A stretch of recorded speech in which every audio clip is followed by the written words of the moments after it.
tiene un plan para cada uno de nosotros. Entonces pasamos de esto, hermano. Es un plan grande y maravilloso. Pasamos de estar pensando que la vida es un accidente, que yo soy un accidente, que mi vida no tiene propósito, a ser un protagonista, a ser parte del plan de Dios, ¿sí? A tomar mi lugar en el plan divino. El plan de Dios es muchísimo más grande que nosotros, pero estamos incluidos en él.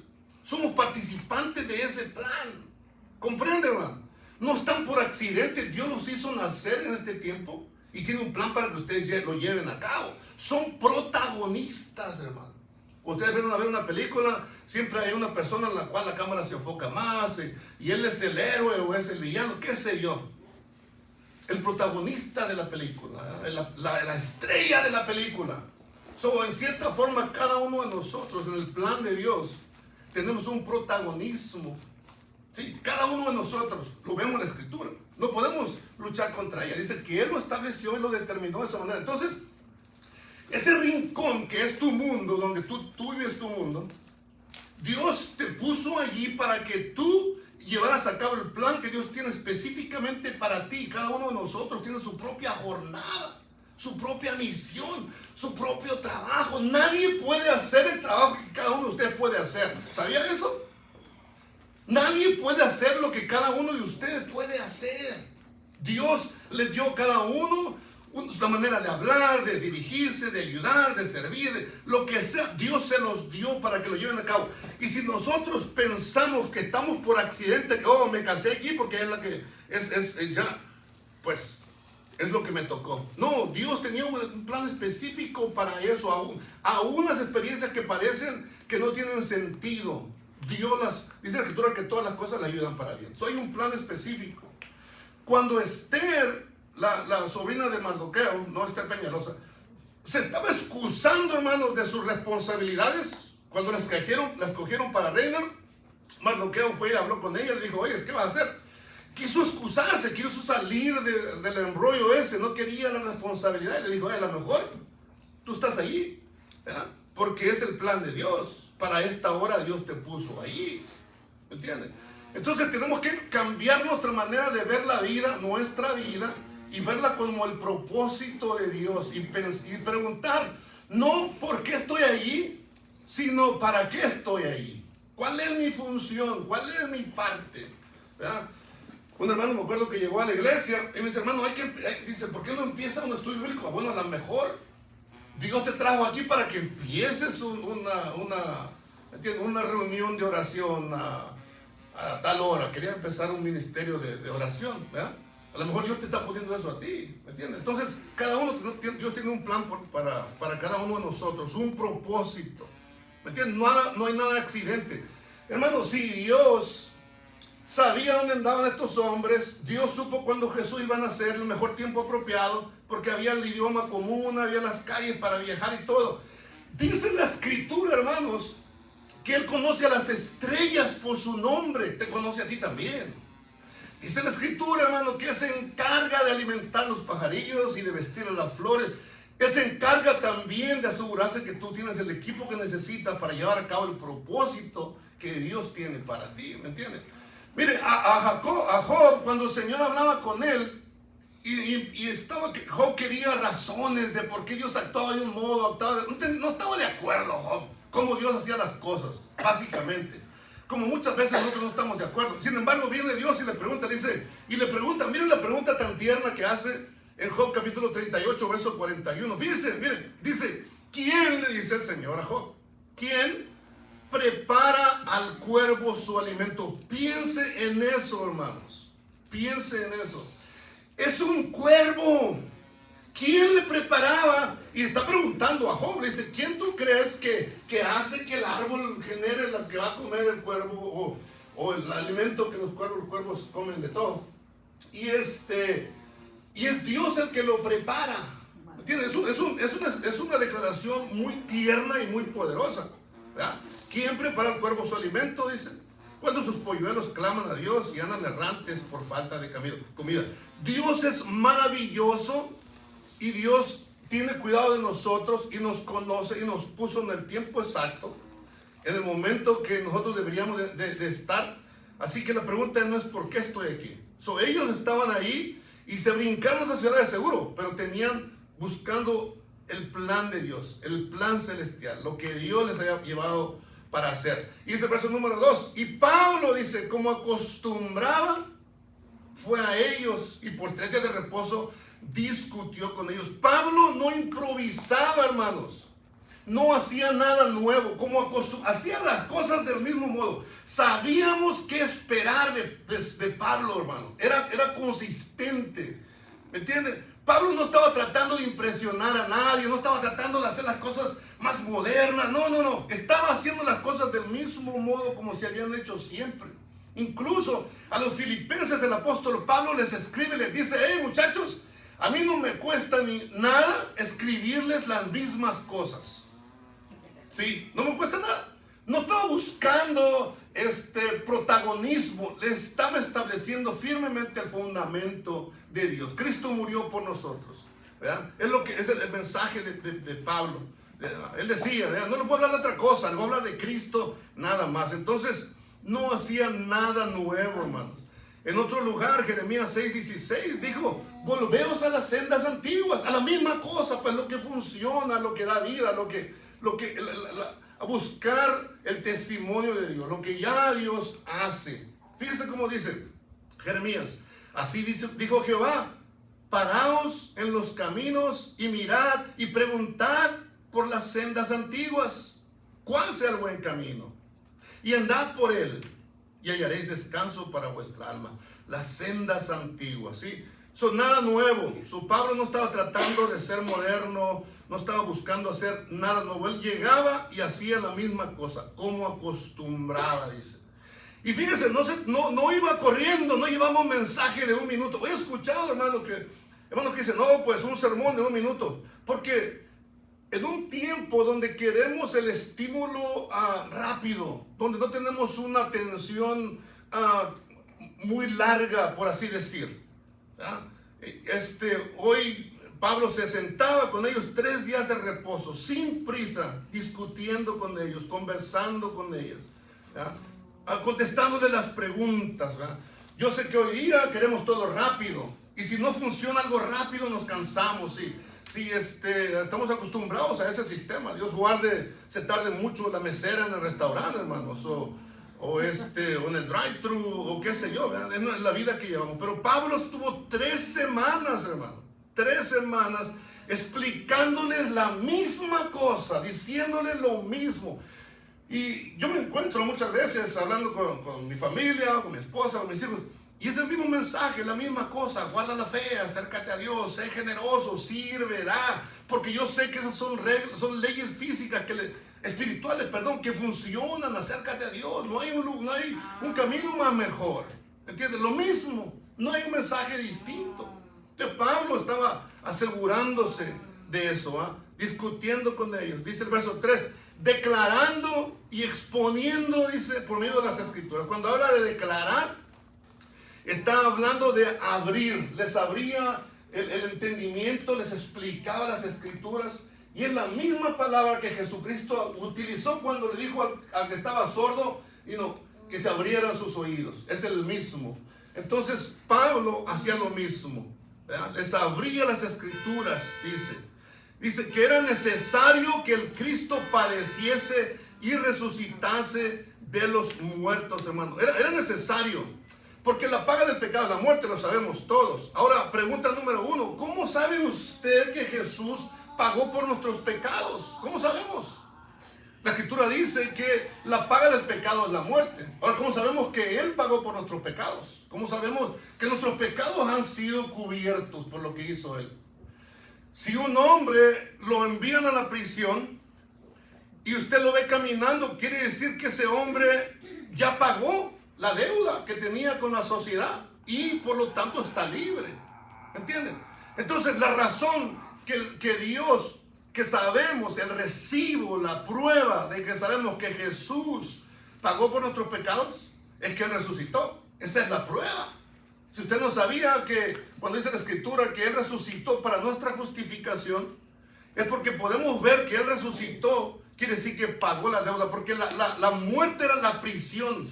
Pero la prisión no podía detenerlo. ¿Por qué? Porque él resucitó, pagó por esa deuda. Pudo salir de ahí, ¿verdad? La deuda quedó pagada, ¿verdad? Hechos capítulo 2, verso 24 dice, al cual, a Jesús, Dios levantó, suelto los dolores de la muerte.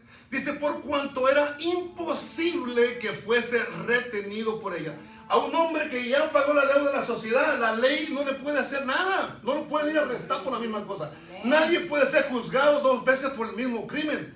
¿Me entiendes? Está establecido.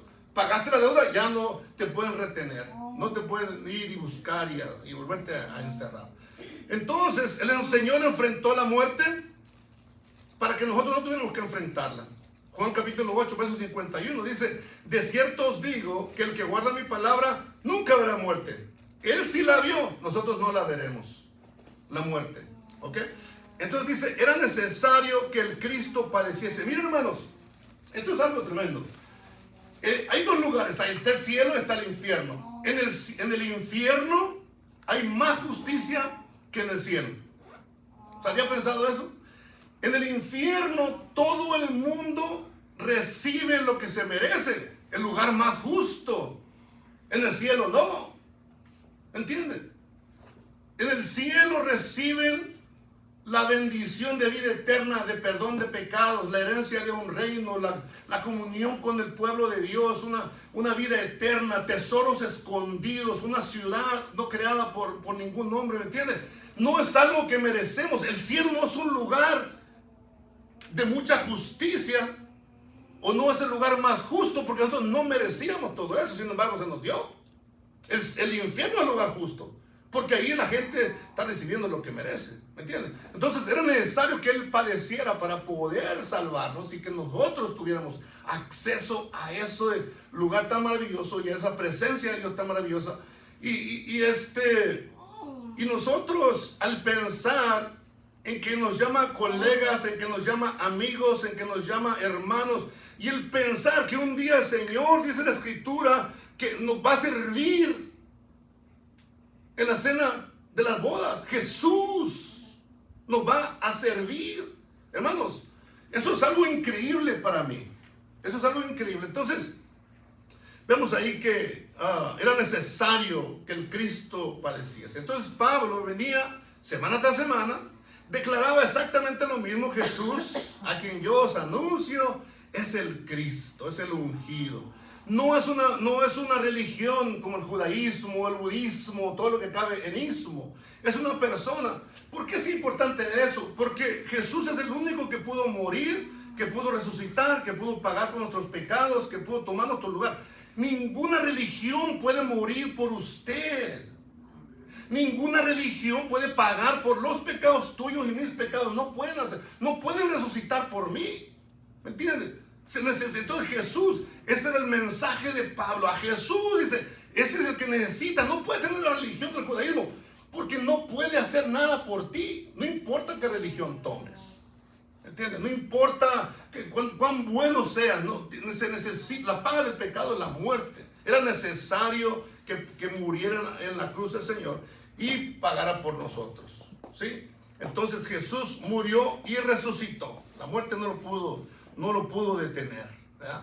Así que por eso Pablo el apóstol fue capaz de decirle a la muerte, ¿dónde está tu aguijón? ¿Dónde está tu lanza? ¿Dónde está con lo que me puede hacer daño? No puede, porque la muerte no puede retener nuestra vida, porque tenemos la vida de Cristo en nosotros. El Espíritu Santo vive en nosotros. No puede retener nuestra vida la muerte, hermanos. No puede. ¿Por qué? Porque tenemos la vida de Cristo en nosotros. Y en la resurrección el Señor va a resucitar estos cuerpos, hermanos, que tenemos. El Señor los va a transformar. Cuando Él venga, dice la Escritura, dice, porque sonará la trompeta y los muertos en Cristo resucitarán primero. ¿Sí?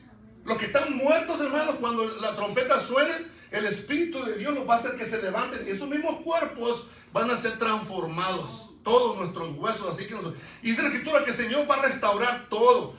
A mí el cabello que se me cayó, el Señor me lo va a poner de regreso. ¿Sabía usted eso, hermano? Amén. Eso es bíblico, hermano. Amén. Los dientes que se me han caído los van a volver otra vez. Vamos a ser hechos perfectos. Por 1000 años tendremos un cuerpo restaurado, nuevo. Dice que ni aún un cabello se perderá, hermano. ¿Sabes lo que dice la Escritura? Amén. Yo ya los perdí, ¿sabe Dios en cuál drenaje se quedaron? Pero ningún cabello se perderá. Es lo que dice la Escritura, no se perderá. ¿Entiendes? Es algo maravilloso. Nada se va a perder, ninguna cosa. Aquello que tú piensas que te quitaron, que creerás que se perdió, no es así. Ninguna cosa. Dios, el Señor, te restaurará todas las cosas. Eso es una promesa de Dios. Amén. El verso 4 dice: y algunos de ellos creyeron, dice, y se juntaron con Pablo y con Silas, de los griegos piadosos, gran número. Algunos creyeron. Y mujeres nobles no pocas. Cuando habla de mujeres nobles, está hablando, usa la palabra griega protos, que significa primero. Eran mujeres principales, pues. Mujeres con influencias, esposas de magistrados, esposas de políticos. Eran primeras, pues. Eran mujeres principales, importantes. Eso fue una de las clases de los problemas que hubo en Tesalónica. ¿Por qué? Porque todo el dinero, hermano, que estas mujeres gastaban en la religión romana, porque costaba dinero, no era gratis. Ahora iban a utilizar todo ese dinero que ellas invertían en esos templos paganos y sacrificios, todo eso, ahora lo iban a llevar a la iglesia. ¿Entiendes? Entonces era una esto que escribe Lucas está estableciendo la razón por que la iglesia fue establecida. Creyeron. Y no solamente creyeron personas sin dinero, sino gente que tenía influencias. Y dice mujeres nobles, no pocas, mujeres principales, no pocas. Entonces los judíos obviamente dice que no creían. Los judíos que no creían. Y ahí la palabra no creer no es aquel que no tiene entendimiento para comprender el mensaje. No. El no creer, el incrédulo, es aquella persona que rehúsa someterse, rehúsa aceptar, aunque vea la evidencia, aunque sepa que ahí está la respuesta. Ese es el incrédulo, aquel que la rechaza, pues aquel que no la quiere. No porque no entienda, no porque no vea. Jesús le preguntó a los fariseos: ¿por cuál de mis buenas obras me apedrean? Y ellos no pudieron contestar. Le dijeron: no, por ninguna buena obra te apedreamos.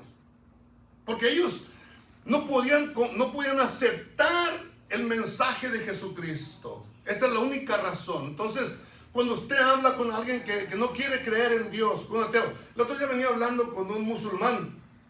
Me tocó manejar con él por un buen rato, gracias a Dios. Y estuvimos hablando, y él me estaba hablando de su religión. Bueno, me confesó, me dijo que él era musulmán y que él creía en eso. Le digo: ¿qué? Bien, le digo. Le digo: déjame te pregunto, le digo, ¿cuántos milagros hizo Mohammed? Y me dice: ninguno. Y entonces, ¿por qué vas a agarrar el mensaje de este hombre que jamás hizo un milagro en lugar de Jesucristo, cuyos milagros están históricamente verificados por gente que aborrecía el cristianismo? ¿Cómo le vas a creer tú, si le pides dirección, cómo llegar a un lugar, a un hombre que está vivo y a un hombre que está muerto?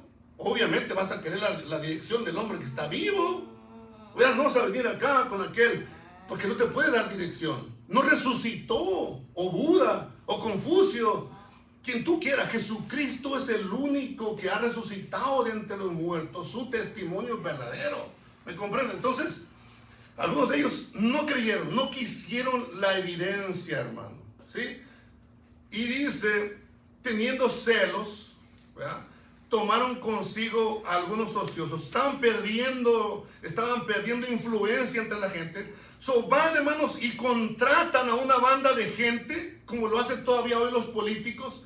Y dice, y los contrataron a estos hombres ociosos. Estas personas estaban en el mercado ahí, como a veces usted los ve en la Home Depot, en algún lugar, y luego va usted los contrata. Pero estos hombres eran malos, ¿verdad? Algunos ahí en la Home Depot que son muy buenos para cobrar, y luego nos dejan ahí con el trabajo tirado, ¿verdad? Estos eran hombres malos, y juntando una turba, dice, alborotaron la ciudad.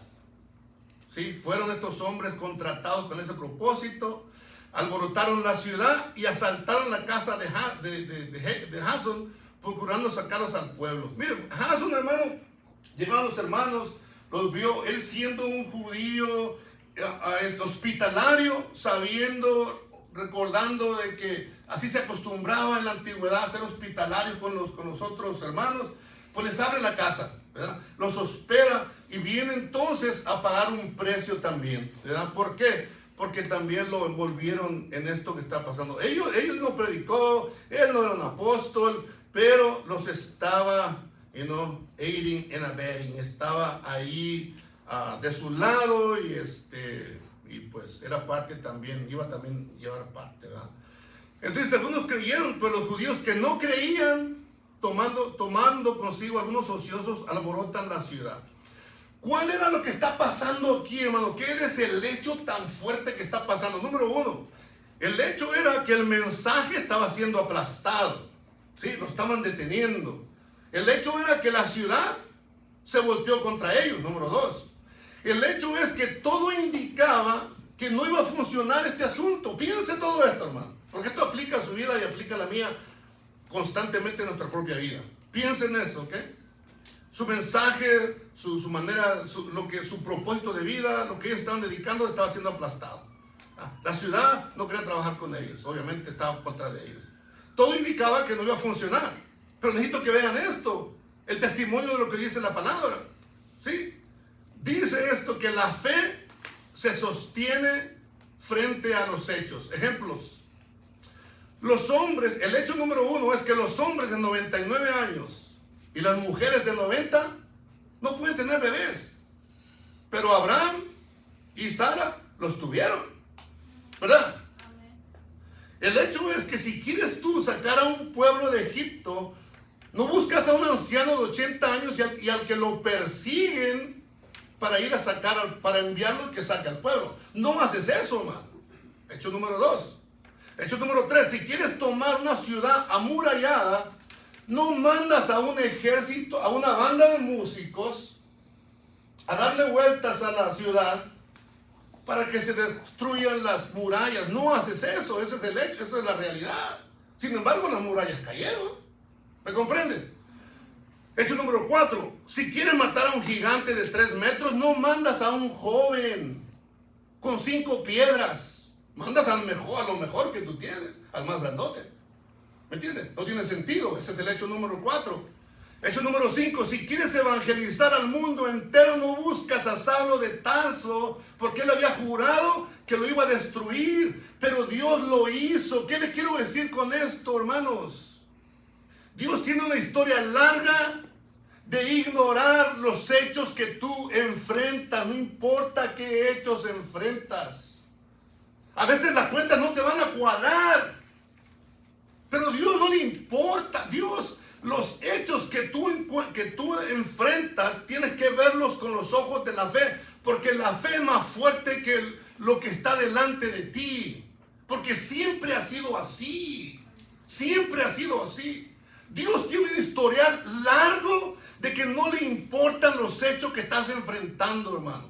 No le importan. No importa que estés en bancarrota, Dios te puede sacar de allí. No importa que tu matrimonio está casi en la basura ya para que se lo lleve el sistema de waste management. Dios tiene un propósito y Dios tiene poder. Sí, tienes la fe y tienes el propósito y crees en Dios y estás bajo en su propósito, en su plan, ¿verdad? Entonces, Dios tiene una historia larga de ignorar completamente los hechos. Pablo llegó con el mensaje, algunos creyeron, pero entonces llegaron los hechos. ¿Qué era? Que la ciudad estaba en su contra, la turba, el alboroto, la oposición. Y en esos días, hermano, era el tiempo de Roma. Era muy peligroso ser un alborotador, te perdías la vida, deshacían tu movimiento. Si alguien te acusaba de alborotador, no ibas a terminar bien, hermano, ibas a perder todo lo que tenías, incluyendo la vida. Era algo peligroso y esto es lo que los acusaban, ¿sí? Entonces Pablo ya con ese mensaje, algunos creen, gloria a Dios, entonces, pero viene entonces la realidad, digamos, de lo que ellos están enfrentando. La turba, el alboroto, la oposición, la ciudad en contra. Todo el mundo hubiera dicho, es imposible, no se puede. Pero Pablo había aprendido que los hechos no tienen la última palabra, ¿sí? Los hechos no tienen la última palabra. Ahora, la fe no niega los hechos. La fe no niega los hechos. Yo entiendo cuando tengo cuentas que pagar, entiendo cuando hay alguna dificultad, lo entiendo, ¿sí? Pero no lo veo con mi propia fuerza. Entiendo cuando lo está ocurriendo, lo comprendo. Pero entiendo también que no estoy caminando solo. ¿Comprende, hermano? Entonces, esa es la historia, esa es la experiencia bíblica. Quizá tendrá una montaña que no puede escalar. algún obstáculo que no puede rodear, que está muy amplio, alguna relación que no se puede reparar, una situación que no tiene salida visible. Pero la fe mira los hechos directamente y le dice, sé que esto parece imposible, usted lo puede ver intelectualmente, que los números no cuadran, la ciudad está en contra, la turba está formada, pero también deben saber que Dios sabe cómo. Porque la fe que hizo caminar a Abraham es la misma fe que hizo a Moisés regresar, es la misma fe que le permitió a Josué conquistar Jericó, y es la misma fe que hemos heredado nosotros también. Esa es la misma fe, no importa qué es lo que está enfrentando, porque es lo que la Biblia, la Escritura nos enseña. Porque mire cómo termina Hechos capítulo 17. La turba alborotó la ciudad. Eran unos cuantos hombres, hermanos. Eran Silas, que era profeta, no era un guerrero. Estamos hablando de que era Lucas, un doctor, hermano. Estamos hablando que era Pablo también. Y Jasón, que tenía era hospitalario. Era todo contra una turba, contra los magistrados, contra los sistemas, hermano. ¿Sí? Pero dice la Escritura que la turba alborotó la ciudad, pero que algunos creyeron, el mensaje no murió, algunos habían ya creído, y esos hermanos que habían creído, como usted ha creído, como yo he creído, son los que cambiaron la vida en Tesalónica, en los que pueden cambiar la vida en nuestra propia vida también, en su propia casa, en su propio trabajo, en lo que sea que la vida nos está llevando. Entonces, nuestro trabajo es que el hecho que está delante de nosotros es ponerlo frente a Dios y recordar que su récord, que su historia de Dios es que los hechos no equivalen al propósito, al plan, al poder de Dios, para que Él pueda llevar a cabo su propósito en nuestra vida, a través de nuestra vida, para la gloria de Dios, hermano. Esa es la realidad, ¿me entiendes? Estos hombres estaban en una ciudad que se oponía al mensaje. Tú no sé la dificultad que enfrentas, pero si tú has creído en Dios, tú tienes a Dios de tu parte para poder enfrentarla y tener una victoria como la que tuvieron estos hombres. No hay razón por la cual no. Porque hemos de empezar a desconfiar de Dios. Porque hemos de empezar a creer que Dios ya ha cambiado. La Escritura nos dice que Él no cambia, hermanos. Sí, el Señor no cambia. Dice la Escritura en el verso 6, pero no hallándolos trajeron a Jasón y algunos hermanos ante las autoridades de la ciudad, gritando, estos trastornan al mundo entero, también han venido acá. No encuentran a Pablo, no encuentran a Silas, agarran a este hombre y lo llevan delante de las autoridades. Entonces, y el asunto era, estos que trastornan al mundo también han venido acá. No dijeron, estos que predican cosas interesantes, estos que tienen buenas ideas, estos que traen una filosofía alternativa. No, dijeron, estos que trastornan al mundo, que ponen las cosas al revés, que desestabilizan, que sacuden lo que parecía que no debía moverse. Tenía un orden en su mundo. César era el rey. Roma la autoridad suprema. El poder decidía quién era quién. Pero llegaron otros hombres y dijeron, no, hay otro rey. Y su nombre es Jesús. Sí, con eso. Entonces, vemos, no es de extrañar que se alborotaran, hermanos. ¿Verdad? No es de extrañar que se alborotaran. Ahora, aquí está, para terminar, aquí está la premisa. ¿Verdad? Algo que necesitamos escuchar hoy. El Evangelio y lo que el Evangelio promueve va a incomodar. Nos va a incomodar a algunos. Si el mensaje que nosotros tenemos no molesta a nadie, a lo mejor el mensaje que tenemos no vale la pena escucharlo, ni vivirlo, ni compartirlo.